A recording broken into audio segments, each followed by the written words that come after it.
Video में हम main of honour नामक फिल्म का सारांश प्रस्तुत करेंगे जो वर्ष 2000 में रिलीज हुई थी। कार्ल नाम का यह बच्चा अपनी माँ और पिताजी के साथ एक दूर के गांव में रहता है। उसके पिता एक किसान हैं जो मकई उगाता है। कार्ल अपने पिता को हर दिन बहुत मेहनत करते हुए देखता है और उसे उसके लिए बुरा लगता है। वह मदद करना चाहता है, इसलिए वह अपने पिता से पूछता है कि क्या वह कर सकता है। पहले तो उसके पिता ने मना कर दिया और कार्ल को सिर्फ स्कूल पर ध्यान केंद्रित करने के लिए कहा, लेकिन कार्ल पूछता रहता है और अंततः उसके पिता कहते हैं ठीक है। कुछ साल बाद कार्ल बड़ा हो गया। जब वह बगीचे में काम कर रहा था, उसकी माँ आती है और उससे कहती है कि तैयार होने का समय हो गया है। पता चला आज वह दिन है जब कार्ल संयुक्त राज्य नौसेना सैन्य प्रशिक्षण चयन में शामिल होने के लिए रवाना होता है। जब वे अलविदा कहते हैं तो उसके पिता उसे गांव वापस न आने के लिए कहते हैं। यह दुखद है, लेकिन उसके पिता चाहते हैं कि वह अपने काम पर ध्यान केंद्रित करे और परिवार की चिंता किए बिना शहर में सफल बने।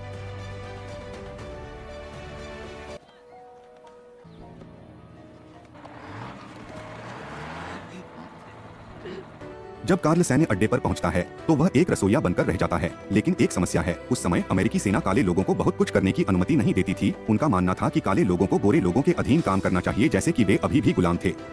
अगले दिन कार्ल और उसके दोस्त अपनी कक्षा में एक श्वेत छात्र को तैराकी करते हुए देखते हैं। उसका एक मित्र बताता है कि श्वेत और काले लोगों के लिए तैराकी का समय अलग अलग होता है। कार्ल समझ नहीं पाता कि जब वे तैराकी करते हैं तो उनके साथ अलग अलग व्यवहार क्यों किया जाता है। सभी मानव, इसलिए कार्ल ने तैराकी का प्रयास करने का फैसला किया, लेकिन जब वह कूद गया तो वहाँ मौजूद सभी लोगों ने उसका अपमान करना शुरू कर दिया। यहाँ तक कि जहाज के कप्तान ने अपने सहायक से उसे बाहर निकालने के लिए कहा।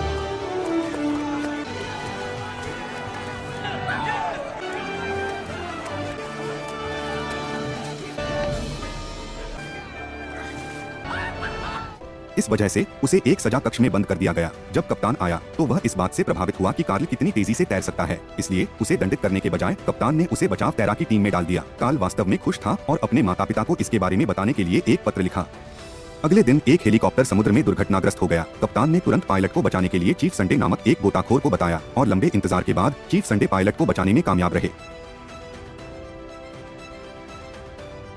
चीफ संडे नौसेना में एक शीर्ष श्रेणी के गोताखोर हैं, लेकिन भले ही उन्होंने पायलट को बचा लिया, लेकिन वह बच नहीं सके। अब उन्हें समुद्र में अभी भी सह पायलट को बचाने की जरूरत थी, लेकिन उस समय एक गोताखोर का गियर वास्तव में था भारी 200 किलोग्राम से अधिक। प्रत्येक गोताखोर केवल एक व्यक्ति को बचा सका। जैसे ही दूसरा गोताखोर नीचे जा रहा था, सुरक्षा रस्सी टूट गई और वह समुद्र के तल में गिर गया। चीफ संडे ने उसे बचाने के लिए बिना वेटसूट के छलांग लगा दी और सौभाग्य से वे दोनों बच गए। दुर्घटना के कारण उनके फेफड़े बुरी तरह क्षतिग्रस्त हो गए और उन्हें अस्पताल में रहना पड़ा। डॉक्टर ने उन्हें पूरी तरह से ठीक होने तक दोबारा गोता न लगाने के लिए कहा। जब उन्होंने यह सुना तो वे वास्तव में निराश हो गए और एक दृश्य पैदा कर दिया। अगले दिन जो कुछ हुआ उसका परिणाम उसे भुगतना पड़ा। मुकदमे में कार्ल सहित सैन्य नौसेना के सभी लोग शामिल थे। कप्तान ने उसे गोता लगाने वाली टीम के कोच के रूप में पदावनत करने का फैसला किया। परीक्षण के बाद कार्ल कप्तान के पास गया और पूछा कि क्या वह मुख्यालय में गोताखोरी प्रशिक्षण में शामिल हो सकता है। उसने कप्तान को बताया कि वह चीफ संडे के बचाव से प्रेरित है और उसके जैसा जीवन रक्षक बनना चाहता है। कप्तान उसके दृढ़ संकल्प से प्रभावित हुआ और उसने जाने दिया वह तैराकी से गोताखोरी में बदल गया। अगले दिन वह प्रशिक्षण शिविर में गया। जब उसने गार्ड को अपना कर्तव्य पत्र सौंपा तो वे भ्रमित दिखे, क्योंकि समुद्री बेस में किसी भी काले व्यक्ति को अनुमति नहीं दी गई थी। चीफ संडे गोता शिविर के कोच कार्ल बाहर आए समझाया कि वह वहाँ क्यों था, लेकिन चीफ संडे ने उसका अपमान करते हुए कहा कि काले लोगों को केवल रसोइया होना चाहिए, गोताखोर नहीं। कार्ल शांत और धैर्यवान रहे। चीफ संडे के जाने के बाद कार्ल शाम तक गेट पर इंतजार करते रहे।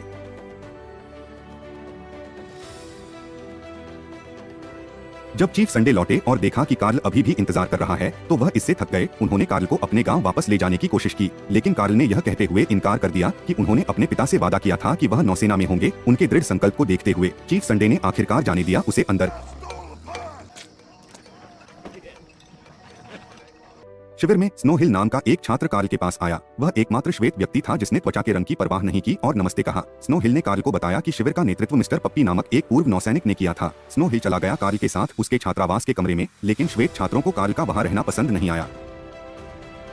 जब चीफ संडे पहुंचे तो उन्होंने सभी छात्रों को बताया कि कार्ल अब प्रशिक्षण शिविर का हिस्सा था। हालांकि अधिकांश छात्रों ने यह कहते हुए छात्रावास छोड़ दिया कि वे एक काले व्यक्ति के साथ एक ही कमरे में सोने के बजाय नौसेना छोड़ना पसंद करेंगे। केवल कार्ल और स्नो हिल बना रहा। रात में चीफ संडे ने कार्ल को बाहर कर दिया, यहाँ तक कि उस पर पानी भी डाला, यह कहते हुए कि उसे अपनी जगह पता होनी चाहिए, क्योंकि चीफ संडे ने काले लोगों को स्वीकार किया। उसका नाम अब खराब हो गया है और कार्ल को कोच के दुर्व्यवहार को सहना पड़ा।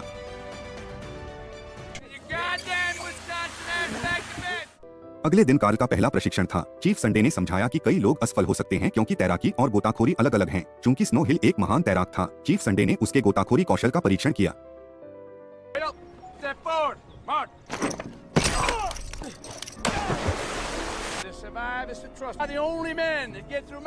स्नो हिल गोता नहीं लगा सकता था, इसलिए उसे प्रशिक्षण से हटा दिया गया। दिन बीतते गए और कार्ल और अन्य छात्रों ने लिखित परीक्षा तक प्रशिक्षण जारी रखा। कार्ल को खराब ग्रेड मिला। अधिकारी ने चेतावनी दी कि एक और खराब स्कोर का मतलब निष्कासन होगा। ब्रेक के दौरान कार्ल अध्ययन करने के लिए शहर की लाइब्रेरी में गया और उसकी मुलाकात एक नर्सिंग छात्र और लाइब्रेरियन जो से हुई। जब कार्ल ने उससे मदद मांगी तो जो ने पहले यह कहते हुए इनकार कर दिया कि नौसेना का सामान कठिन था, लेकिन कार्ल के दृढ़ संकल्प को देखते हुए उसने मदद करने का फैसला किया। उसे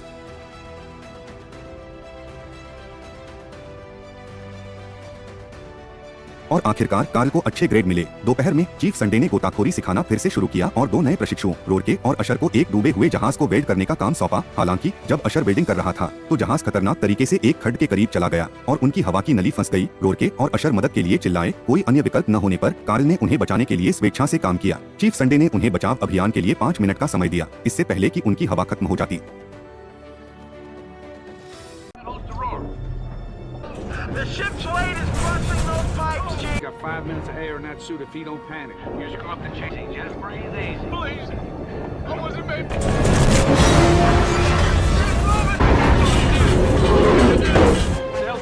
बचाव के दौरान रोरके डर गया और भाग गया, लेकिन कार्ल ने अशर की मदद करने पर ध्यान केंद्रित किया।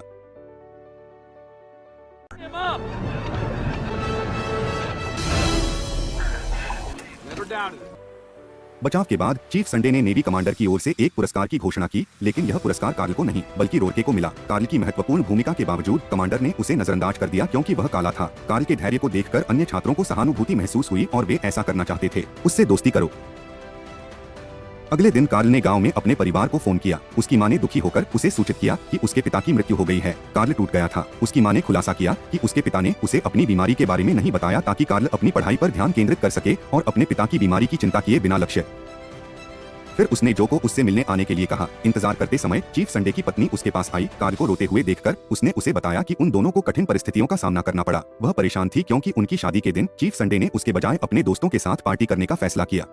उसके साथ रहने के बाद उसने कार्ल को उस बार में आमंत्रित किया जहां उसका पति था। जब वे पहुंचे तो सभी नौसेना सदस्यों ने कार्ल को घूर कर देखा और चीफ संडे को इसकी सूचना दी। चीफ संडे ने तुरंत कार्ल को डांटा, कहा कि काले लोग वहां नहीं हैं। गुस्से में और भावुक कार्ल पहली बार अपने कोच के पास खड़े हुए, यह कहते हुए कि चीफ संडे सिर्फ इसलिए ईर्ष्यालु था क्योंकि वह बेहतर था, जो बार में आने पर हुए हंगामे से भ्रमित हो गया था। चीफ संडे ने कार्ल को पानी के अंदर सांस रोक देने वाली दौड़ के लिए चुनौती दी। अगर कार्ल हार गया तो उसे शिविर से बाहर निकाल दिया जाएगा, लेकिन अगर वह जीत गया तो स्नो हिल को वापस जाने दिया जाएगा। अपमान से निराश होकर कार्ल ने चुनौती स्वीकार कर ली।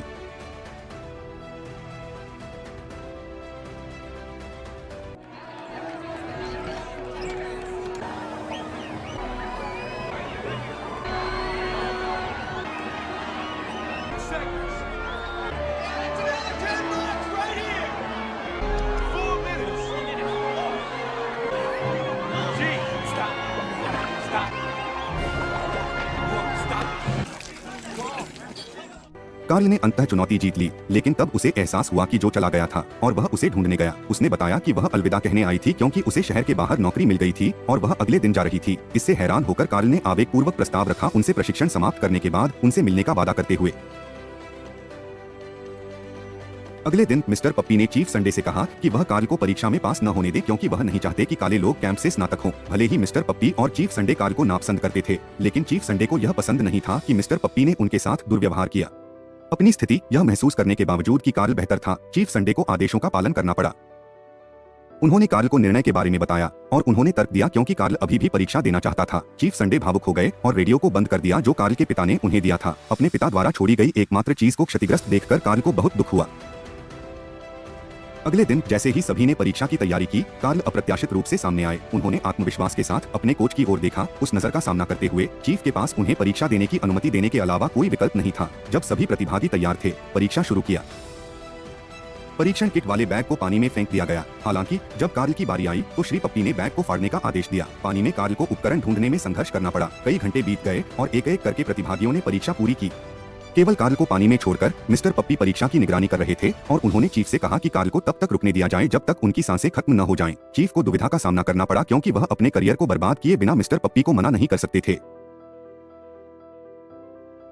जब जो काम पर थी तो उसे कार्ल के बारे में बुरा लगा और उसने जाकर उससे मिलने का फैसला किया। देर रात तक कार्ल अभी भी पानी के अंदर था।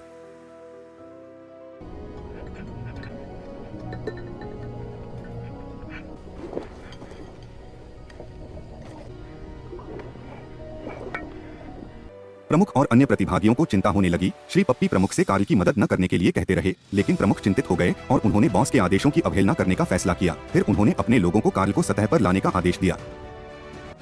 Hold the line. Hold that line.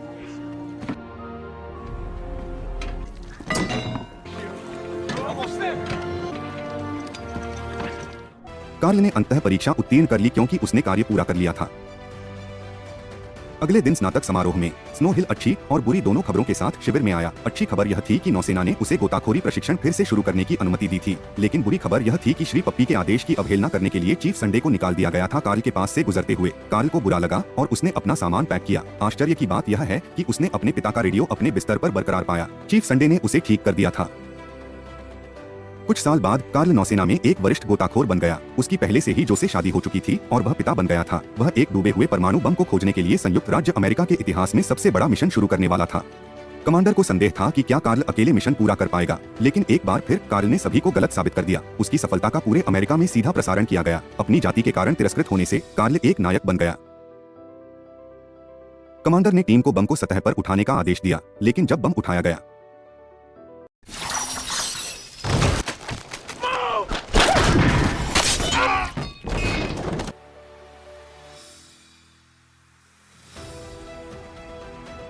Karl अस्पताल में सदमे में उठा। जो ने उसे बताया कि यह कल की घटना का परिणाम था। उसका पैर लगभग कट गया था और उसे खबर मिली कि वह फिर से सामान्य रूप से नहीं चल पाएगा। सदमे में उसे शर्म महसूस हुई। उसने सोचा कि वह ऐसा करने में विफल रहा है, उसके पिता को गौरवान्वित करें। इस बीच चीफ संडे अपना ड्राइविंग लाइसेंस खोने के बाद गंभीर अवसाद के कारण मानसिक अस्पताल में थे। अगले दिन एक नर्स ने उसे एक समाचार पत्र दिया और उसने कार्ल की दुर्घटना के बारे में समाचार देखा। एक पूर्व शिक्षक के रूप में चीफ को कार्ल से मिलने के लिए मजबूर होना पड़ा। कमांडर और उनके सहायक अस्पताल में कार्ल से मिलने आए। यहाँ तक कि नौसेना के कप्तान कैप्टन हैंक्स भी उनसे मिलने आए। कार्ल ने ठीक होने के बाद काम पर लौटने की अनुमति देने का अनुरोध किया। हालांकि उनकी वर्तमान स्थिति को देखते हुए कैप्टन हैंक्स ने अनिच्छा से कहा कि वह फिर कभी गोता नहीं लगा सका। इसके बाद कार्ल ने उन्हें केवल एक पैर वाले एक गौरवान्वित वायुसेना पायलट के बारे में एक अखबार की कहानी दिखाई। उन्होंने यह साबित करने के लिए कुछ सप्ताह का समय मांगा कि वह अपने कर्तव्यों को पूरा कर सकते हैं और नौसेना के लिए गर्व का स्रोत बन सकते हैं। उन्होंने डॉक्टर से उनका पैर काटने का अनुरोध किया, इसलिए यह उसके मिशन में बाधा नहीं बनेगा। सभी के चले जाने के बाद जो ने बातचीत सुनी। उसने कार्ल को डांटा और उसकी अत्यधिक इच्छा का विरोध किया। कार्ल टूट गया। उसे इस दुविधा का सामना करना पड़ा कि क्या वह अपने सपने को छोड़ दे और एक छोटे परिवार के साथ सामान्य जीवन जिए या अपने सपनों को पूरा करने में लगा रहे। लेकिन कार्ल ने एक बार फिर अपने सपने को आगे बढ़ाने का फैसला किया। कार्ल ने सर्जरी के बाद अपनी रिकवरी शुरू की और उन्होंने खुद को केवल एक पैर के साथ जीवन जीने की कला का अभ्यास करने के लिए समर्पित कर दिया। अपने अभ्यास के दौरान चीफ संडे ने प्रवेश किया और व्यक्त किया कि कार्ल के बारे में समाचार पढ़ने पर उन्हें लगा कि उनका भाग्य भी एक जैसा है, यानी वे दोनों अब और गोता लगाने में असमर्थता के कारण निराश महसूस कर रहे हैं। एक पूर्व शिक्षक के रूप में चीफ ने कार्ल को पहचान लिया। अदम्य भावना। प्रमुख की नजर में कार्ल एक ऐसा व्यक्ति था जिसने कभी हार नहीं मानी। उसने नौसेना के अधिकारियों को कार्ल को गोताखोरी में लौटने की अनुमति देने के लिए मनाने का प्रयास करने का वचन दिया। इसके अलावा उन्होंने पोस्ट ऑपरेटिव रिकवरी अवधि के दौरान कार्ल का समर्थन करने का वादा किया।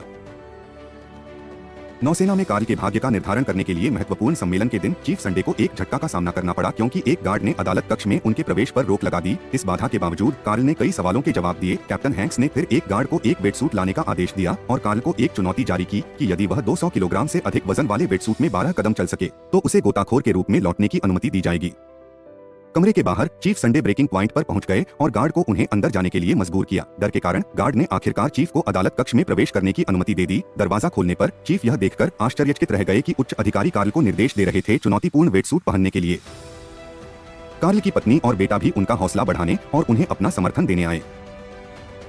चीफ संडे ने उच्च अधिकारियों से अपील की कि आम लोगों को इतने भारी वेटसूट में चलने में कठिनाई हो। कार्ल जैसे व्यक्ति की तो बात ही छोड़ दें। हालांकि कार्ल ने अटूट आत्मविश्वास के साथ चीफ संडे को आश्वस्त किया कि उनके एक पैर की कमी के कारण अपने सपने को हासिल करने में बाधा न बने। अपने छात्र के दृढ़ संकल्प को देखते हुए चीफ ने कार्ल के फैसले का समर्थन करने का फैसला किया। एक बार सब कुछ तैयार हो जाने के बाद कार्ल ने अपने 12 कदम शुरू किए।